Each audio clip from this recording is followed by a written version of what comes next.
Épître de Jude. Jude, serviteur de Jésus-Christ et frère de Jacques, à ceux qui ont été appelés, qui sont aimés de Dieu le Père et gardés pour Jésus-Christ, que la miséricorde, la paix et l'amour vous soient multipliés.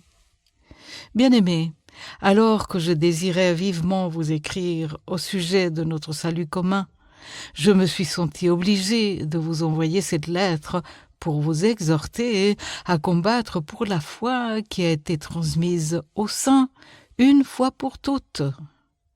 Car il s'est glissé parmi vous certains hommes dont la condamnation est écrite depuis longtemps, des impies qui changent la grâce de notre Dieu en dérèglement et qui renient notre seul Maître et Seigneur, Jésus-Christ.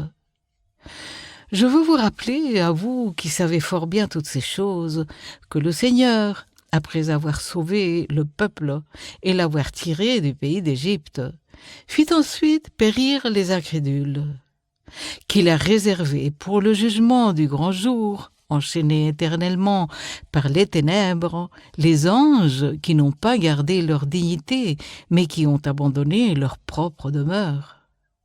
Que Sodome et Gomorrhe et les villes voisines qui se livrèrent comme eux à la débauche et à des vices contre nature sont donnés en exemple, subissant la peine d'un feu éternel.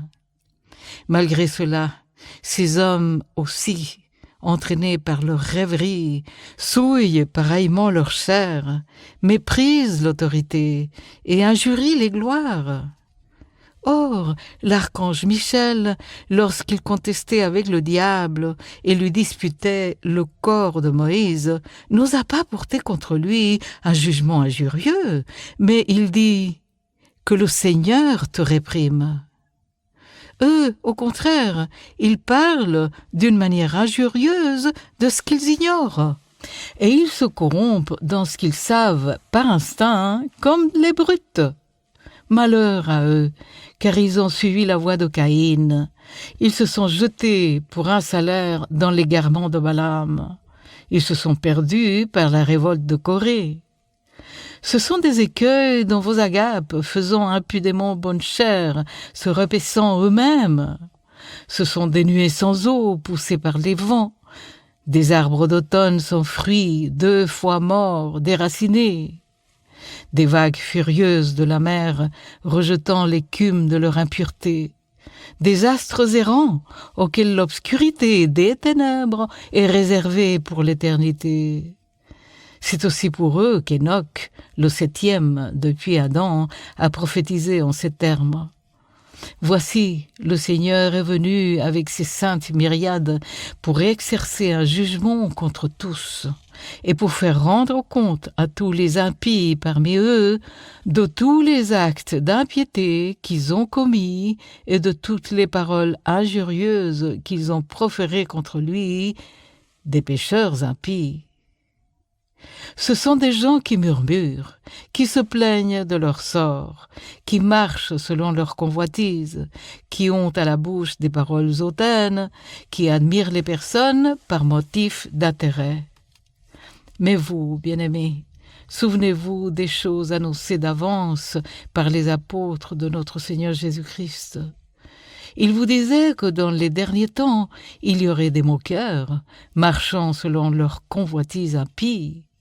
Ce sont ceux qui provoquent des divisions, hommes sensuels n'ayant pas l'esprit. Pour vous, bien-aimés, vous édifiant vous-même sur votre très sainte foi et priant par le Saint-Esprit, maintenez-vous dans l'amour de Dieu, en attendant la miséricorde de notre Seigneur Jésus-Christ pour la vie éternelle. Reprenez les uns, ceux qui contestent, sauvez-en d'autres, en les arrachant du feu. Et pour d'autres encore, ayez une pitié mêlée de crainte, haïssant jusqu'à la tunique souillée par la chair. Or, à celui qui peut vous préserver de toute chute et vous faire paraître devant sa gloire irréprochable et dans l'allégresse, à Dieu seul, notre Sauveur, par Jésus-Christ notre Seigneur, soit gloire, majesté, force et puissance, dès avant tous les temps et maintenant, et dans tous les siècles. Amen.